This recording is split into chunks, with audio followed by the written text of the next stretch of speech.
Coming up on this week's edition of NCBA's Cattlemen to Cattlemen. Cattlemen and women from across the country are on their way to San Antonio for the Cattle Industry Convention and NCBA Trade Show. We'll bring you some of the sights and sounds as this valuable and fun gathering gets underway. And now, NCBA's Cattlemen to Cattlemen. Hello and welcome to NCBA's Cattlemen to Cattlemen. I'm Kevin Ochsner. This week, the 2020 Cattle Industry Convention and NCBA Trade Show kicks off in San Antonio, Texas. I'll be there, and I hope you will too. It's a unique and fun environment for cattle industry members to come together to network, create policy for the industry, and to have some fun. Although the convention starts tomorrow, it's not too late for you to take part. Walk-in registrations are accepted all the way through this Friday, that's February 7th. And you can even purchase a one-day registration if you just want to make a brief visit and take some time to check out the trade show. It might be the best investment you'll make in your cattle business this year. Get all the details at the website ncba.org. This event has been going strong for more than a century. The first was held in Denver, Colorado, back in 1898. And joining us now to provide more insight on the work that takes place at the annual convention is NCBA CEO Colin Woodall. Colin, we're ready to kick off another exciting convention. I'm curious, what's your sense of the mood of folks who are showing up in San Antonio this week? There's a lot of optimism. You know, we're starting a new year. We have several new trade deals that have been implemented, so we're optimistic about what that's going to do to the market. When you look at where we were 6 months ago, the market has definitely changed in a positive manner. So I think everybody is really going into San Antonio with this sense of hopefulness about what the year is going to bring and what this convention is going to bring us to. And so tell us, there's a lot of business that actually occurs during the week. What are some of the key topics that we'll be discussing over the next week? Well, we're going to talk about trade. We're going to talk about foot and mouth disease and where we stand on preparedness. We're going to talk about fake meat, one that everybody loves talking about right now, and some of the changes that we have made. We'll also be talking about some of the wins that we have had on the Endangered Species Act and also on things such as electronic logging devices. But this is where we make these decisions on the policy of this association. We as staff do not determine where we're at. The members, the cattle producers that are a part of this association make that decision. And that's one of the great parts of convention is our policy committees will be meeting, we'll be debating these issues, talking about these issues, and ultimately making policy that we then take to Washington, D.C. and implement as an association. Well, clearly there are a number of really important topics that we'll be discussing this week. And for folks that weren't able to make it to San Antonio, what would you say in terms of how they might engage in the future on some of these issues? Well, first of all, watch Cattlemen to Cattlemen. I like so that that way they're up to speed on what we're talking about. And we will be having some great coverage over the next couple of weeks. Absolutely. But also make sure that you're going to our website, ncba.org, where we talk about all the issues that we're working on. Make sure you're engaged with your state Cattlemen's Association. And if you're watching right now and you're not a member, you need to be one. Because the only way this works is to be engaged. We've talked about it before. The world belongs to those who show up. So show up, be a part of this association, and help us make the decisions on the future of the cattle business. You said the word optimism. I'm curious, as you look ahead to 2020, what's on the horizon for the beef industry? I think a lot of great opportunities. We have been able to take a strong stand against fake meat to make sure that we're getting out there and correcting a lot of the misinformation that's out there, especially on the plant-based product. And we have really done a great job of making sure that the regulatory agenda is in place on the lab-grown product that we will see continue to be developed throughout this year. Again, trade is huge for our industry. We've already had some significant wins at the end of 2019 and here in the early part of 2020. There's more to come in that regard. And we continue to fight for a lot of regulatory changes. We should see the final Waters of the United States rule to put that nightmare behind us. Work on hours of service and electronic logging devices. So we think as we look at this next year of the Trump administration, there's going to be a lot of things that we can do on a regulatory standpoint to help our industry. That's really good news. And on a more personal note, you've been to a lot of conventions. How many does this make for you? Do you know? This is 16. 16. That's great. What do you look forward to personally about convention each year? I love the opening general session because everybody gets excited. We have great speakers. This year we have the Secretary of Agriculture, Sonny Perdue, is going to join us, and also Captain Scott Kelly, who was the astronaut that spent a year in space, a true American hero who's going to get us all sorts of excited. Yeah. But you know what? We have the biggest trade show in agriculture. It's phenomenal. And I never get around to every booth, and I'm going to try this year to accomplish that again, but it is always exciting to see what new services are out there, what new products are out there.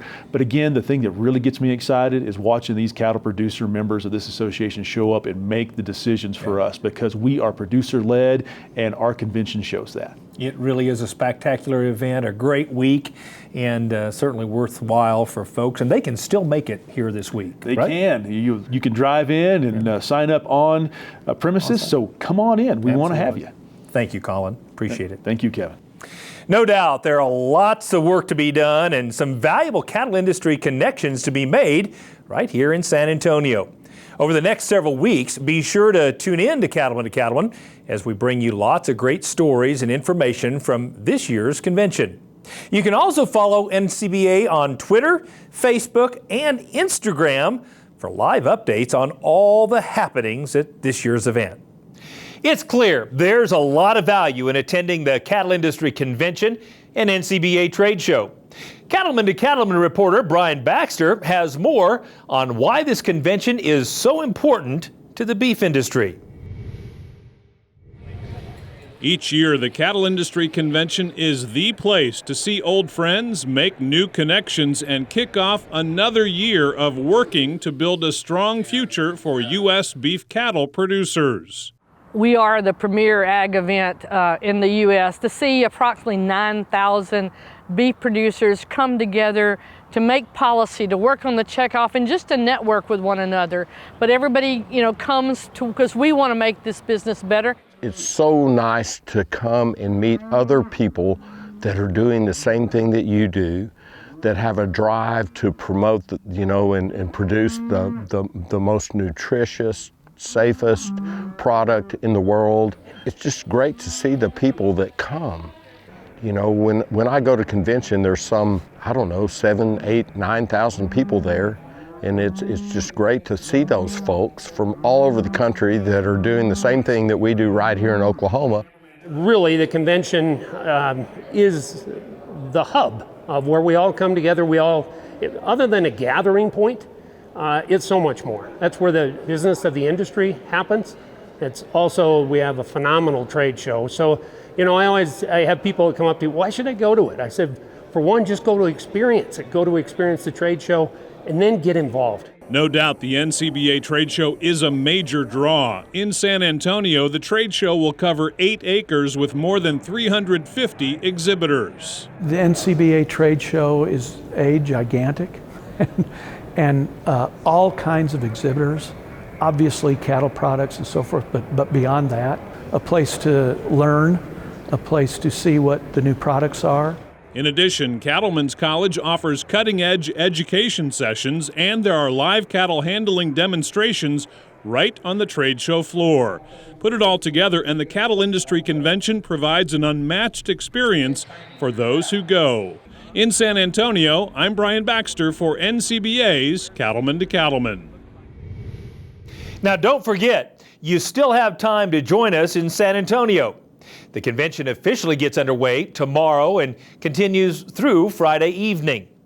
One-day registrations are available right on site if you just want to pop in for a quick visit. Find out more at ncba.org. Still ahead on NCBA's Cattlemen to Cattlemen, we'll have more on this week's events in San Antonio, including a look at some of the outstanding guest speakers at this year's convention. Plus, we'll take a trip to outgoing NCBA President Jennifer Houston's operation in Tennessee. Stay with us. We'll be right back. Simmons Brothers Limousine in Amherst, South Dakota is a fourth-generation family operation that treats their cattle and their customers right. Service is one of our #1 criteria. We offer a first-year unconditional guarantee on the bulls. Simmons Brothers breeds top-quality limousine bulls and females, focusing on the traits and the production that will put money in their customers' pockets. They were commercial cattlemen before they came into the limousine business. They're cattle feeders. They really know the kind of genetics that it takes to be successful. We're trying to bring a bull that our customer would be able to put on any set of cows, and those calves could earn a premium when he brings them to the sale barn. You can depend on limousine genetics from Simmons Brothers. Don't miss their 40th annual production sale at 1 p.m. Central Time, Thursday, February 27th. Call today to get a sale catalog and to find out more.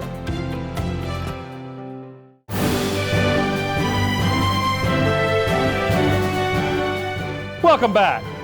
Outgoing NCBA President Jennifer Houston spent the past year representing cattlemen and women all around the country. This convention offers us a chance to say thanks to Jennifer for her year's service to the beef industry. Early last year, we took a closer look at what life is like for Jennifer back home in Tennessee.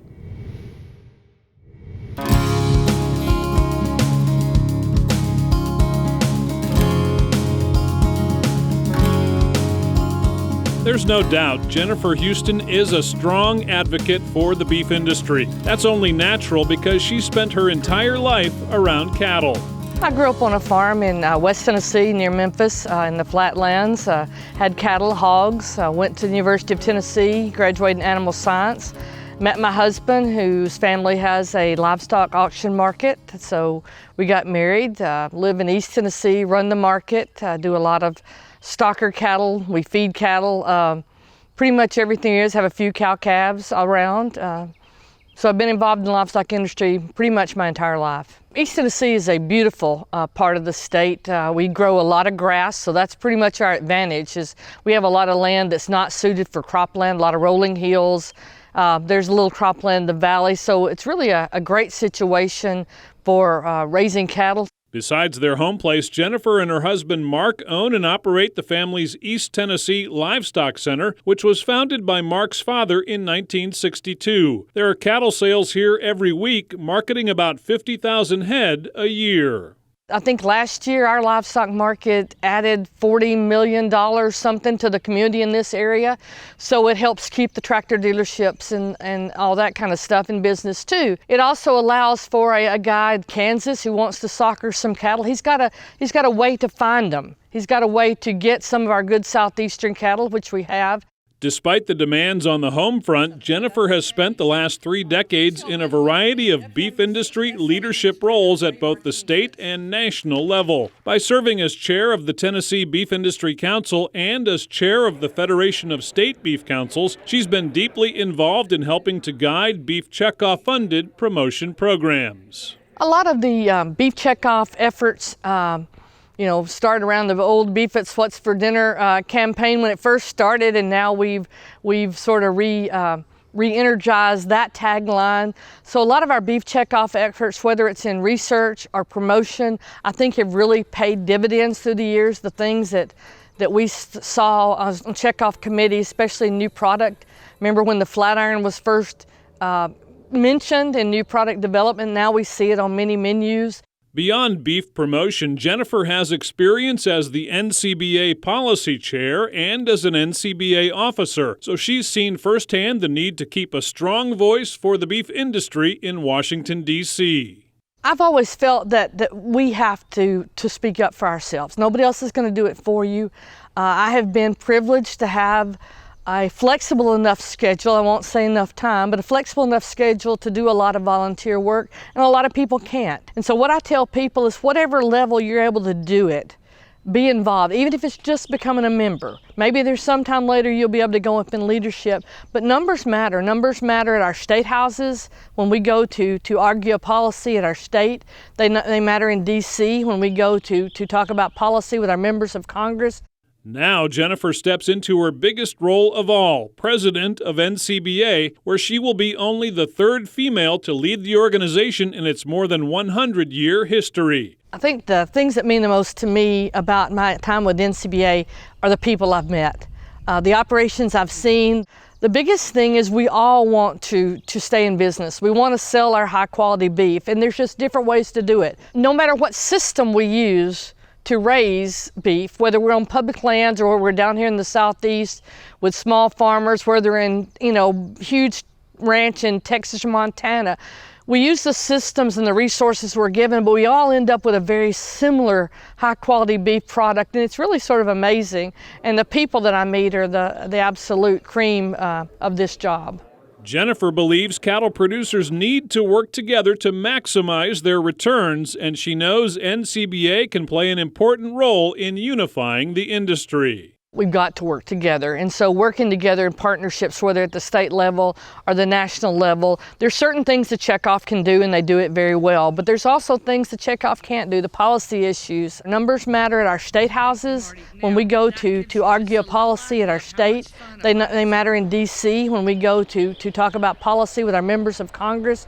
But the biggest thing is it's sort of a two-way street. You get involved, you're able to give your voice, your opinion, because that's where all our policy at NCBA starts, is possibly from the county level, certainly from the state level. But on the other hand, you receive information that lets you understand all the nuances of the beef industry and all the issues that you need to be concerned with. So I think it's a win-win situation that you give your voice, but you get something back too. There's no shortage of challenges for cattle producers, but Jennifer believes there's a positive future ahead for the industry. That's due in part to younger producers she sees getting started in the business. One of the bright spots as I've been traveling is the number of 20-somethings that I see coming out of college compared to a couple of generations, or at least a generation ago, where a lot of them were not wanting to come back to the farm. We've got young men and young women that want to come back to the farm and be involved day to day. And NCBA is a part of that as we learn and we train leaders and we train young leaders in our Young Beef Leaders program to get them involved in early age, at not just the production aspect on their farm, but the big picture of what the beef industry is in all of its glory, from cow-calf to gate to plate, farm to fork, whatever you want to say. There's a lot out there to learn. Jennifer will spend each day as NCBA president working to protect and grow the business and political climate for all members of the beef industry. For her, raising cattle isn't just a business, it's a way of life. It's just something that brings me a lot of joy. You hope that you're doing some good. You feel like you're doing some good, that you're speaking up for the industry and doing things that everybody at home would like to do, but maybe don't have the time or the energy or the opportunity to do that.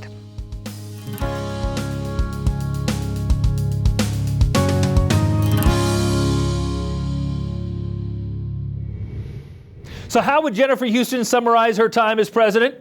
Cattlemen to Cattlemen reporter Kate Maher caught up with Jennifer at the Kansas Livestock Association meeting to get her thoughts on this past year. Joining us now is Jennifer Houston. Jennifer, first of all, thank you for your service this year as NCBA president. I know it's been a long year, but probably an exciting year. What have been some fun things that you've got to see and do? It has been certainly an exciting year. From a trip to Brazil with the International Beef Alliance, to speaking at the Wall Street Journal Global Food Forum in Manhattan, to testifying before Senate Ag, and not to mention our multiple trips to the White House on some of our big trade wins. You know, that you make a good point about multiple trips to the White House. In your mind, can you remember any other cattle industry group that's been to the White House as much as we have this year?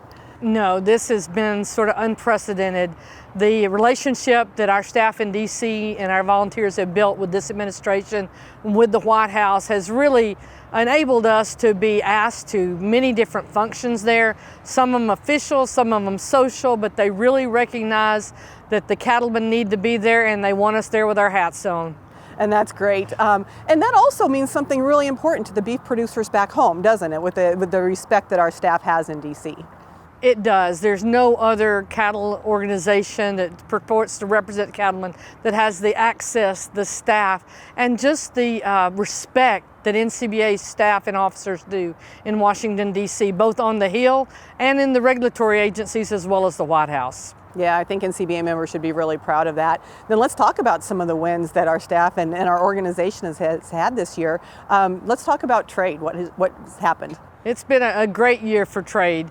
We've worked hard on a lot of fronts. We've worked hard for many years to get a European quota for U.S. only beef. Got that across the finish line this summer, so we were at the White House for that signing, where our U.S. only beef quota starts at 18,500 metric tons and moves up for that over the next 7 years. Not to mention our number one export customer is Japan. Over $2 billion worth of beef sent to Japan, even though we're at a whopping 38.5% tariff. So our just newly signed Japan trade agreement that went into effect January 1 levels the playing field on tariff with us, with our largest competitors, and over time will go down to 9%. So that offers a great opportunity to increase that Japanese market. Yeah, and hopefully something that all beef producers will see some that come back into their pockets eventually. Yes, anytime that we can expand our trade base, find a new country, find a new outlet, it helps all of us. It does trickle down. It trickles down the feeder calf prices. If we say that a fed animal is about $370, $350 of that, depending on whose figures you use, is due to trade, that trickles down when that packer buys and when that feed yard buys, all the way down to our cow-calf producers as they fill feeder calves. Yeah. Now looking ahead to 2020, the issues aren't going to stop. What do you see ahead for 2020? I think we'll still be talking about fake meat. We do have the Real Meat Act introduced by Representative Marshall and Brindisi that will codify the definition of beef. We have a definition in the Beef Promotion Research Act, but not for labeling.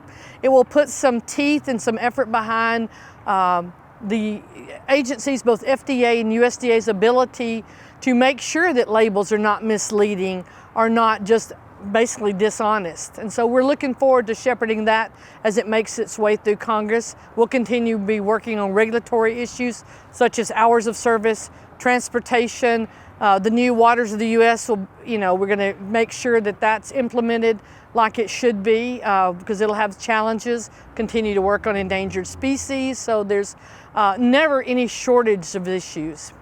And you always talk about how volunteer leaders and NCBA staff take their directive from NCBA members, and it's really true. We really get our policy from members. Some of that work is about to be done this week at the Cattle Industry Convention in San Antonio. What excites you about that, and maybe what's the charge to members who are coming?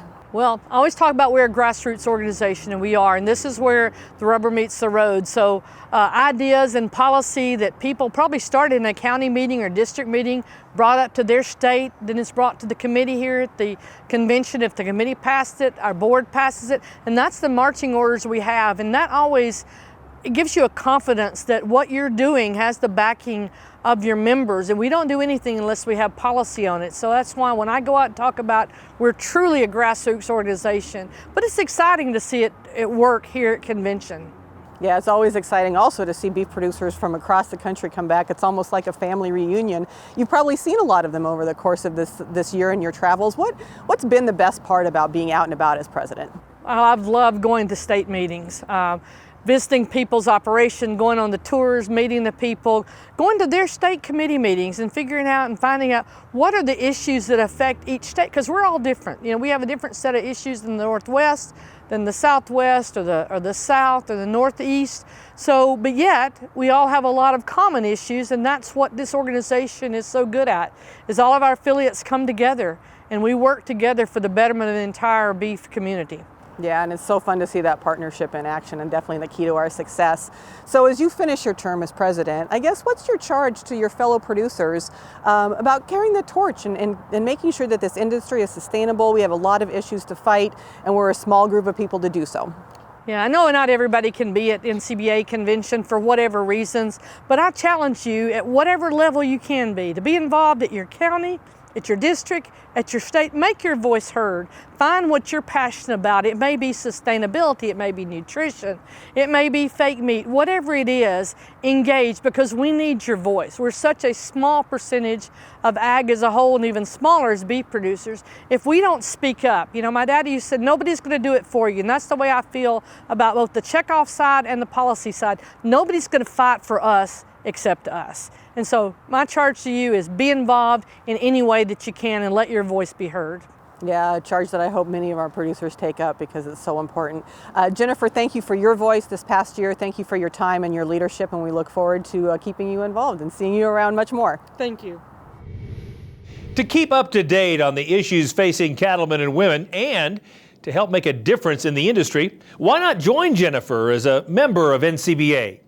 It's easy to do. Just call 1-866-233-3872, or you can visit the website ncba.org.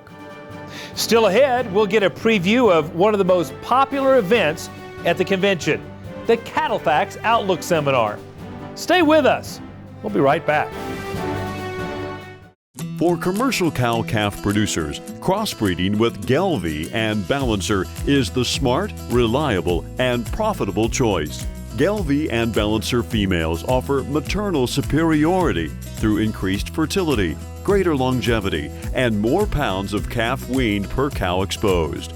In the feed yard, Balancer cattle deliver increased performance, improved feed efficiency, and excellent carcass merit.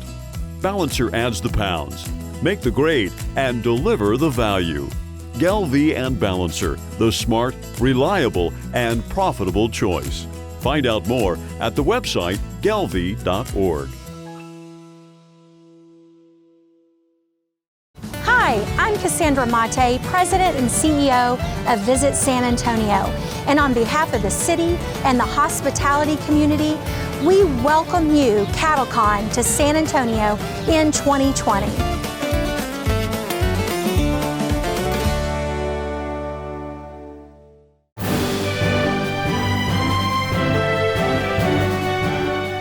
Welcome back. There are several can't-miss events during the Cattle Industry Convention and NCBA Trade Show, and one of the most popular is the Cattle Facts U.S. and Global Protein and Grain Outlook Seminar. And joining us now with a preview is Randy Block from Cattle Facts. Randy, for those people who may be unfamiliar or may have never attended the Cattle Facts Outlook Seminar, tell folks about the experts you have on the agenda and the topics you'll be discussing. Well, it's a can't-miss session. There's a lot going on in these markets, not only U.S. but globally, whether we're talking about long-range weather trends, right, swine fever, the impact where China has now lost about half of their hogs, the impact that'll have on U.S. exports, protein production levels, and obviously the grain environment, what that looks like. So it's a power-packed hour and a half outlook, but it's an overview for all in the industry to where they can really get a good feel of the things they need to have on the radar screen. So give us a little bit of a sneak preview. You mentioned some of the issues, but what fundamentally is driving demand for beef, number one, and number two, just the markets in general? Well, demand for beef has been phenomenal. If we look at the growth in demand over the course of the last 10 years, it's really been pretty unprecedented. The quality of the product that we're producing has never been better, and consumers are responding to that. So we'll go into that in some detail. I think it's important that producers out here that are at the cow-calf level that are making these breeding decisions understand what these signals mean to them over the long term. That's fantastic. And as you think about from a price and profitability standpoint, particularly as we look ahead to 2020, what will be the key drivers of the profitability of the beef industry, in your opinion? Well, obviously, the two key things are, do we have enough moisture? Do we have enough green grass? And our grain prices and hay prices in a position that we won't see any real major events outside of these particular price ranges we've been in over the last several years. And I think that's going to be pretty solid. The key thing for our producers out here is the cattle feeders are going to make more money in 2020 than they have in 2019. Our stocker operators are in the same position. That bodes very well for cow-calf producers. When the people they're supplying inventory to are making money, that tends to be supportive to the cow-calf prices. So I'm really very optimistic from a profitability standpoint for 2020. And cyclically, again, the cattle cycle's peaking in here. Sure. But I do not see a big liquidation trend coming over the next several years. I think the industry is going to be very, very stable. Very consistent. And what about the grain markets? What impact do you think those will have? Well, we've been in a situation that grain prices have been pretty flat here for nearly 5 years now.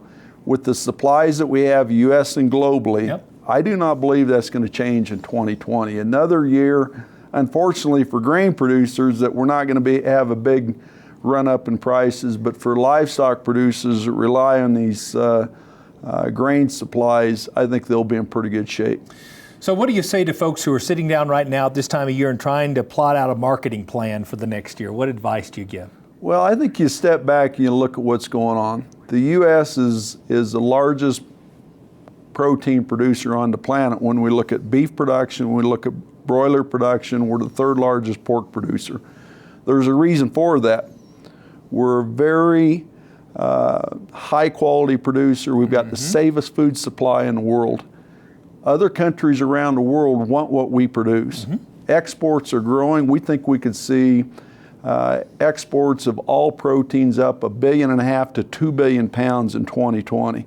That's a big deal. That's a bunch. And we'll approach 19 to 20 billion pounds of exports out of the U.S. into consumers around the globe. Those are the reasons that we're getting along as well as we are. We've got that underpinning in these markets. Outside demand has been excellent. Yeah.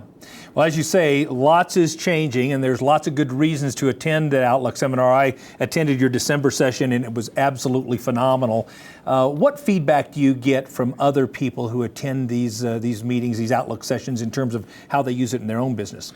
Well, thank you for the compliment on the Outlook session. Our staff works hard at this, and I think what I would say to all of you out there that see this, understand this is what we do. We've got an entire staff of analysts that work on this nearly 24 hours a day. We're focused on putting out the most accurate, most detailed analysis, not only on the U.S., but these global markets.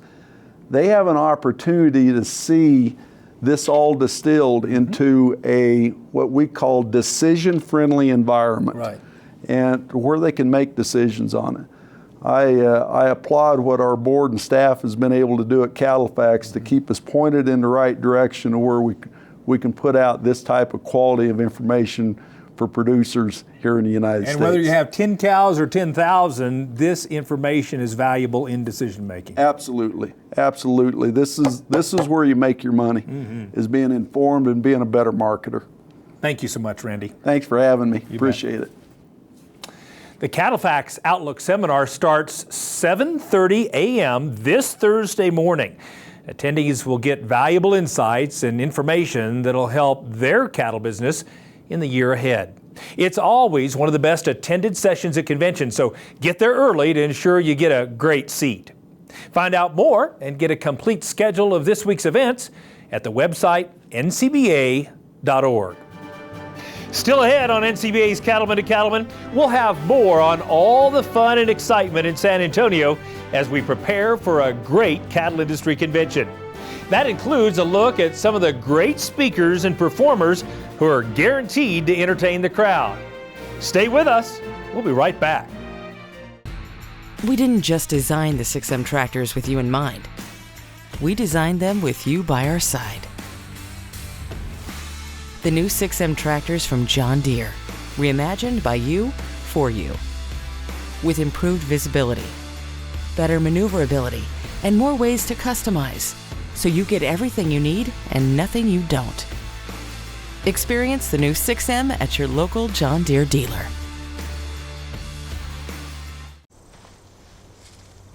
Out here, you know what needs to be done, and you know what it means to those you're doing it for.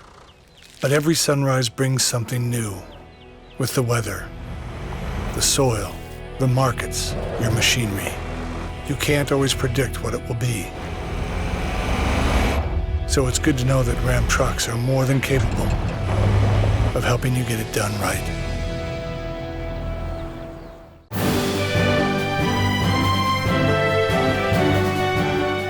Welcome back to Cattlemen to Cattlemen. The Cattle Industry Convention and NCBA trade show has evolved over the years into one of agriculture's premier conventions, eagerly anticipated by cattle industry members and those who interact with them. And joining us now is Kristen Torres. She's NCBA's Executive Director of Meetings and Events. Kristen, this convention is a year in the making, and you're finally ready to kick it off this week. How excited are you? We are so excited. We're ready. We're ready for everybody to show up and get this show going. You know, one of the things I often hear from people, the reasons they come to convention is the incredible lineup of speakers you all always seem to assemble each year. Give us a bit of a sneak preview of what's in store. So we have a great lineup this year. So Cattlemen's College kicks off with over 24 breakout sessions. They have general sessions, live cattle handling sessions as well. And then some of our keynote speakers include Captain Scott Kelly. He's going to talk about his year on the space station. We close out the convention with a gentleman by the name of Kevin Brown, and he's going to talk about the hero effect and being your best every day. Wow, it's going to be great. That's fantastic. You know, people think that if you've gone to one trade show, you've seen them all, but if they haven't been to NCBA's trade show, they haven't seen them all. Tell us about that. Absolutely. They've not seen anything like this. It's not just a trade show. We have all kinds of education happening on the show floor, classroom-style education, roundtable discussions where they can meet with leaders in the industry. We also have live cattle handling sessions that are happening right there on the show floor. Not to mention, we have over 350 exhibiting companies, over 8 acres of displays. It's awesome. Phenomenal, absolutely. And you mentioned Cattlemen's College. Obviously, there are a lot of educational opportunities, not just at Cattlemen's College, but throughout the convention. Highlight some of those if you wouldn't mind. Yeah, so those roundtable discussions that I mentioned are new for this year, and they're unique. They're on the trade show floor, different topics each day, but people will be able to talk with Rabo Agrofinance. We'll be talking about DC issues, and be able to have some more one-on-one interaction with folks. Another thing that's happening on the show floor is an area that we're calling Chutes and Scales, and so they'll be able to compare chutes and scales side by side. Wow. And have a demonstration each day on those, and it's a great way to figure out what's right for your operation. Yeah, I'm a couple years late on that. I just bought a chute a couple of years ago. That's fantastic. So in addition to the business that's done every day, you provide a little opportunity in the evenings to kind of kick up your heels and have some fun. Tell us a little bit about the entertainment in store for attendees. We sure do. We've got a great lineup for that as well. First of all, we have a reception every day in the trade show. So not only are we doing a lot of business in there, but we're having a little fun too. On the Thursday night of convention, we're going to do an event at Sunset Station, which is a historic train station in San Antonio. We're having a music festival over there that's open for all attendees. And then we're closing out the convention on Friday this week with the PBR, and it's exclusive for our members. It's at the Alamo Dome. We've got the whole place to ourselves. Wow. It's going to be super exciting. That will be exciting. So tell us what folks tell you about the bottom line value of attending convention. It is an investment, without a doubt. You're away from home for a couple of days, but fundamentally, what's the value of coming to convention? It's invaluable, honestly. When people come to the convention, they are blown away. Once we get people there, they come back year after year. Once you get on site to convention, there's not a lot added on. We're feeding you multiple times a day. You're not having to plan dinners out or entertainment. That's all included in the convention package. So it's a great value. And one of the things that's sometimes harder to put a dollar figure on, but is truly one of the highlights of convention, is the connections that you make with other cattlemen from across the country. And networking is worth the price of admission itself. Absolutely. Kristen, thank you so much for coming. Thank you. Now, it's not too late for you to join me and thousands of your fellow cattle producers here in San Antonio. You can register right on site, and one-day registrations are available if you just want to drive in for a quick visit. You can find out all the details at ncba.org. Still to come on Cattlemen to Cattlemen, we'll meet some great producers who are part of the Texas cattle industry. Plus, we'll show you a great place to get a steak while you're in San Antonio. Stay with us. We'll be right back.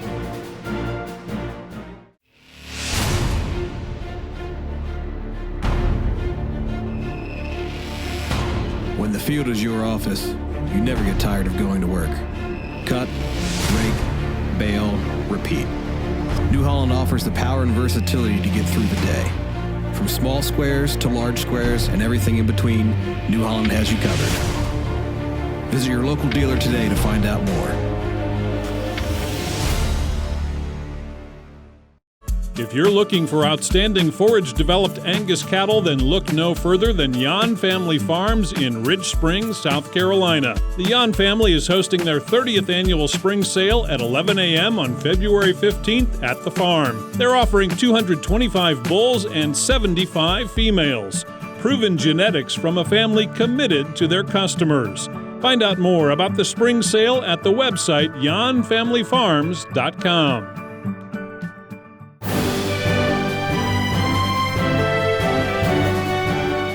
While we're in San Antonio, it's our pleasure to highlight some of the great work being done by the area's beef producers.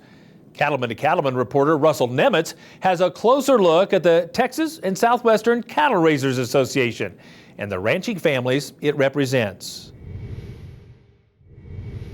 On gates throughout the Lone Star State, you're likely to see this sign, showing that this cattle ranch, along with thousands of others, has membership in the Texas and Southwestern Cattle Raisers Association, known as TSCRA.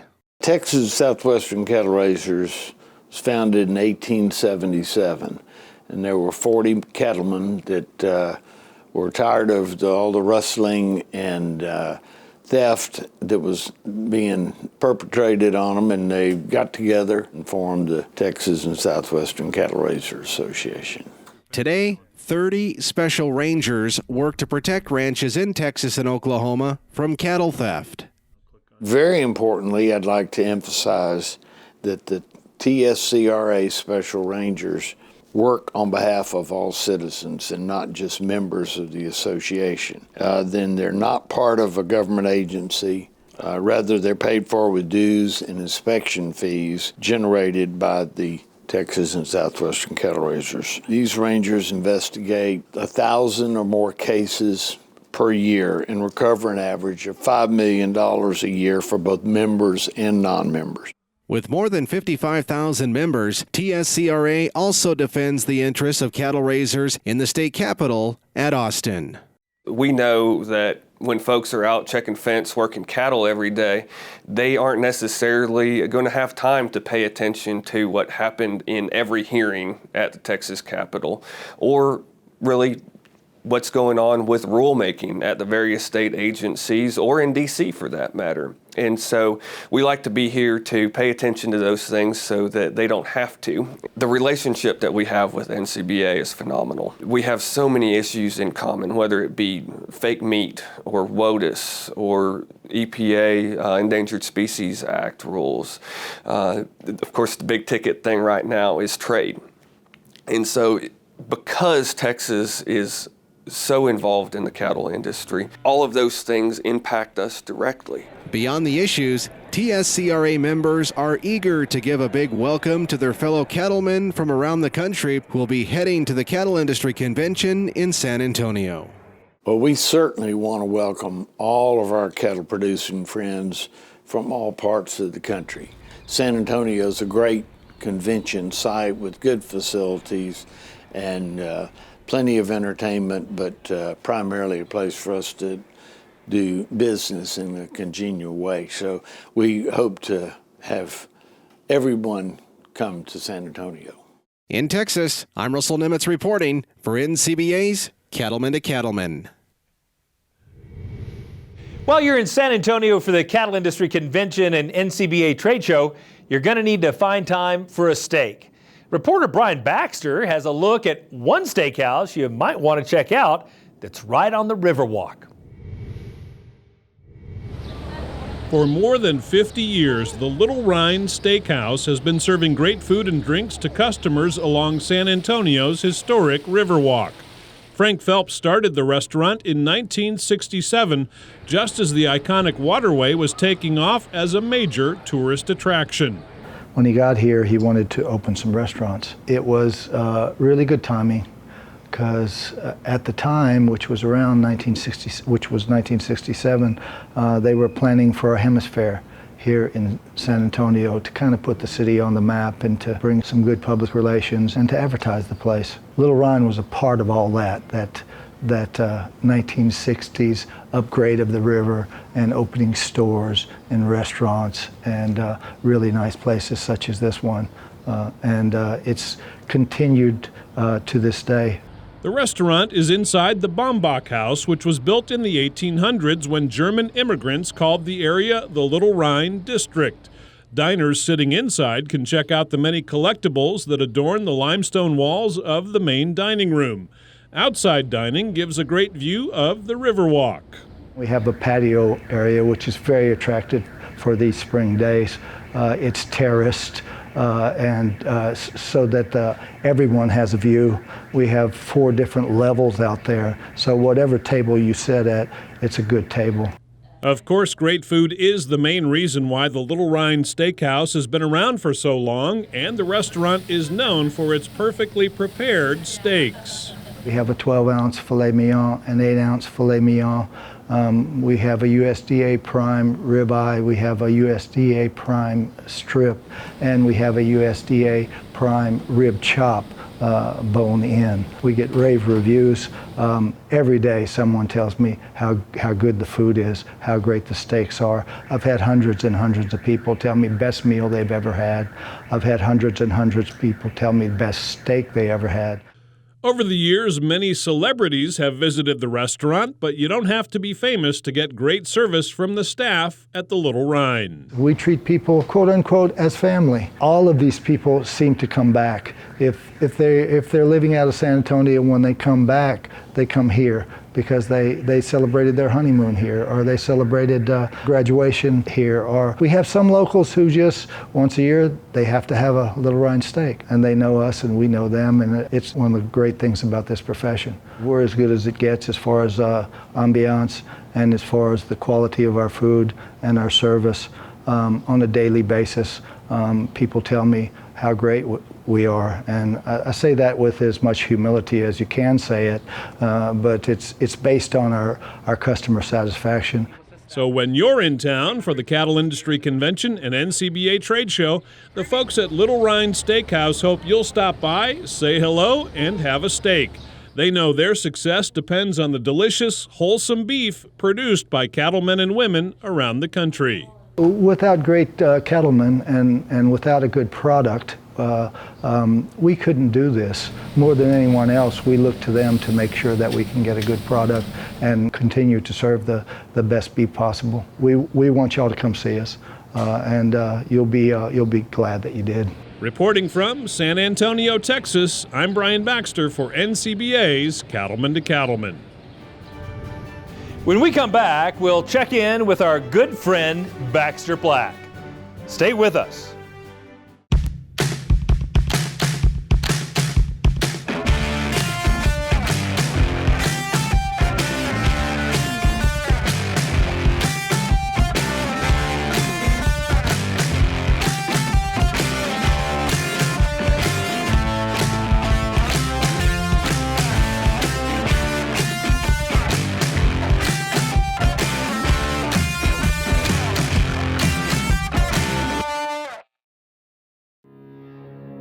At Leachman Cattle, we're committed to building more profitable cattle. As a third-generation seed stock producer, our family has been in this business for over 80 years. Today, we have the best technology ever to build more profitable cattle. Our dollar profit index is a leader in the industry to help you balance all the traits that drive your bottom line. Give us a call or go to www.leachman to learn more. We know you're up before the dawn because the cattle rise before the sun. And you spend long hours in the saddle because the herd isn't always over the next rise. And you care for the land because you know it takes care of your family. And we know you do great work. And it's time to tell that story to the marketplace. IMI Global is here to help you do just that.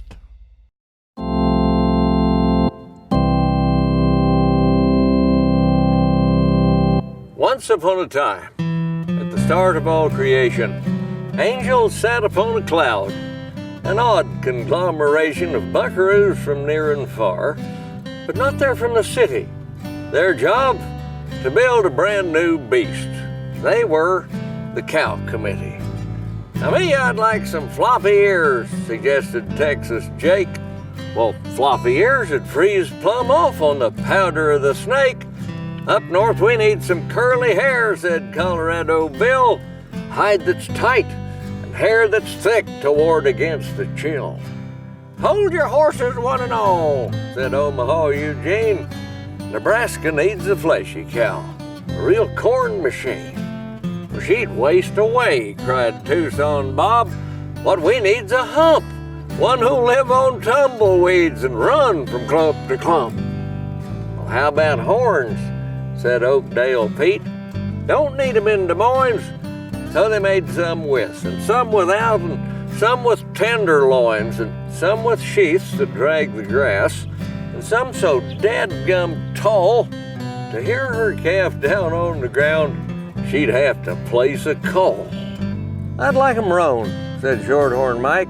No, black, said Angus Tink. White or red, said Hereford Hank, I'd even take 'em pink. Whatever suits you, ticos me, said Juan from Mexico. I second that, said Crossbred Jack.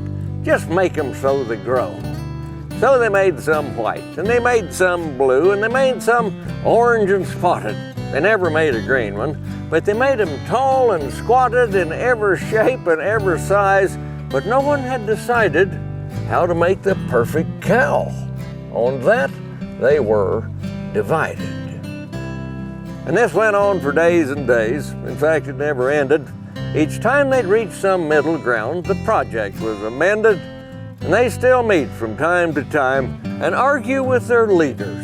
The Cow Committee carries on. They're now the purebred breeders.